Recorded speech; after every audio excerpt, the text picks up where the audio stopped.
In the Stoic way of thinking, it's like this. Sometimes we feel more troubled in our minds than in real life. This happens when we keep thinking about bad things that might happen or worry about things that aren't even real. The old Stoic thinkers would say that doing this to ourselves isn't very helpful. Imagine you're always thinking about how things could go wrong or how short life is. The Stoics would tell us that this kind of thinking makes us feel worse than we need to.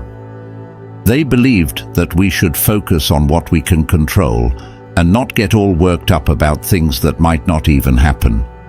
Stoics also thought a lot about how short life is, but not to make us scared.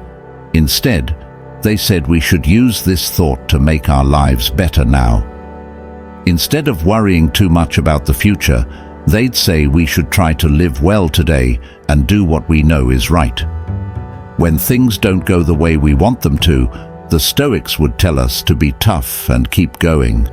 They thought that tough times are chances for us to become better people. Instead of imagining that everything is falling apart, we should imagine ourselves being strong and handling whatever comes our way. In simple words, Stoics teach us to be careful with our thoughts. Instead of making up scary stories in our minds, we should focus on what we can do today. Even when things are tough, we can use those moments to become stronger and wiser. Stoicism is like a guide to staying calm and making the most out of life. Imagine you're like a superhero, but your own thoughts can sometimes be your arch-enemy. Stoicism, a bit like superhero training, teaches us how to handle the bad guys in our minds. So sometimes our brains imagine all sorts of scary stuff. The Stoics say, hey, calm down. Don't let your mind make up stories that make you feel bad. They're like mental superheroes, reminding us to focus on what's happening now and not get all tangled up in what might or might not happen later. Stoics are also like life coaches. They're saying, guess what? Life is short, so let's make today awesome. Instead of worrying about a bunch of stuff, they want us to do the right things now and enjoy life. And when life throws lemons at us, because it happens, the Stoics are the ones saying, no worries, we got this. They believe that tough times can actually make us stronger. So, instead of picturing everything falling apart, they want us to imagine ourselves being tough, handling problems like bosses.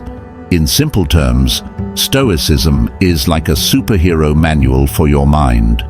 It helps you stay cool, focus on the good stuff, and turn tough times into opportunities to grow. It's all about being the hero of your story every day. Picture this. You're the main character in a movie, and your mind is like the director.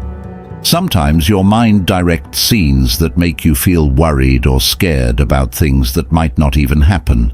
Stoicism is like having a wise friend on set, telling you, calm down, let's focus on what's real now, not what might happen later. Stoicism is also like having a life coach. Instead of stressing about the future, they cheer you on to make today amazing. They say, life is short, so let's enjoy it.